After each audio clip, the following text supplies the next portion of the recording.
morning, sunshine. This is Angela filling in for Leah this week. I actually stole her car, stole her equipment, so I could get this message out and share this time with you today. Hope she doesn't mind. I have my Esther conference coming up, April 24th through the 26th, and I'm so looking forward for a great and blessed time. I know that God is going to move and deliver and set free like He always does, and I hope you can join us and make it for this great event. Let's talk about Esther a little bit. Why Esther? And Esther was a great hero in the Bible. She did lots of great things. She saved her people from annihilation. They were all about to be wiped out and killed by the wicked Haman and his group, his crew. And Esther, seeing this, went and took control of the situation, and she took control of it through prayer. But we'll talk a little bit about that later. How Esther started off her life. She was an orphan. Her parents were killed by Haman's ancestors way back, by the Amalekites and the Haggitites and all of those people. So Esther's parents were killed. She was the only one in her family to be saved at that time from that. And her cousin Mordecai picked her up and raised her as his own, took care of her, and he took care of her, raised her up with character, with integrity, with everything that she had in her. When Esther grew up and the king started looking for people, for virgins, that he wanted to get somebody to agree, another wife that was, he sent out men to capture all the young beautiful ladies in the land of Susa and bring them to the palace to be held as hostages, to be put through a process. And Esther went through a process. She went through a process of cleansing, purifying, cleansing for 6 months and purifying for 6 months, and then she was soaked in the oils and the other treatments for another 6 months. So she was going through, scheduled to go through treatments of 12 months before she could be ready and perfect to go before the king. And when she was going through the process, she was so obedient in everything that the eunuchs told her to do. She followed God and said, okay, God, I'm going to do this. I'm going to go through this process because this is your will for my life. Once you know God's will for your life, you would not be afraid, but you'll go through whatever it is that you have to go through. So Esther went through the process, and she did so well that the eunuchs found favor in her, and they gave her favor and gave her the best of things later on, and just took good care of her in the palace.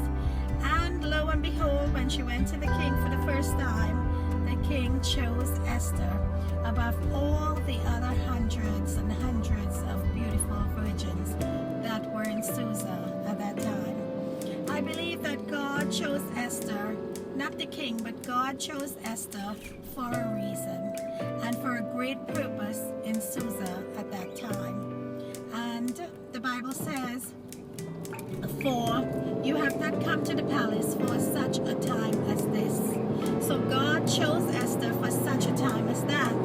And not long after the honeymoon period was over, the Jews were about to be annihilated. They were about to be killed and by Haman, the wicked Haman. And Esther had to step in. Her cousin Mordecai said, Esther, you were put in royal position for such a time as this. You have to do something. And if you don't do something, then God will raise somebody else to do it. But then you will be in danger as well. So when Esther heard that, she said, okay, tell all the Jews, fast with me for 3 days, and then I'll go before the king, and if I perish, I perish. What an attitude. You know, if you go before the king uninvited, you could be beheaded, and that will be the end of you. So they fasted for 3 days, all the Jews and Esther, and then she got up on the third day and she said, I'm going to go before the king. She put on her clothes, the king's favorite dress, the king's favorite perfume, the makeup, looked really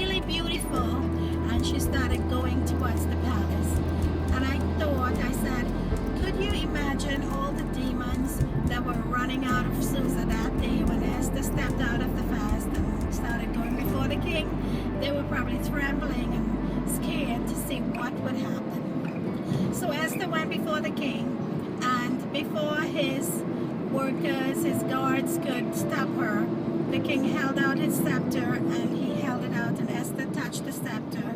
And the king said to Esther, "What is it do you want, Esther? Up to half the kingdom is yours." And Esther said, "Come to a banquet. I'll prepare for you tonight, you and Haman." And Haman was so happy and so excited. So they came to the banquet, and the king again asked Esther, "What is it do you want, Esther? Up to half the kingdom is yours." And Esther again said, "Come tomorrow night for another banquet, and then I'll tell you what I want." Esther saw that the time was not right. You know, there's times in our lives sometimes that the time is not right to do certain things. So you wait, and wait a little longer, wait another day. So Esther waited, and the next night, the king came and had dinner, and then he said, "What is it do you want, Esther? Up to half the kingdom is yours."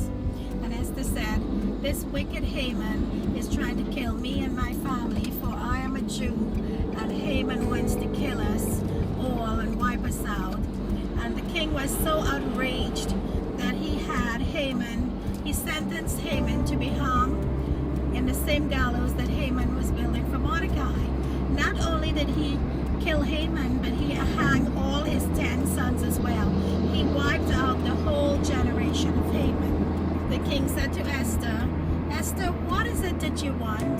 The entire kingdom is yours."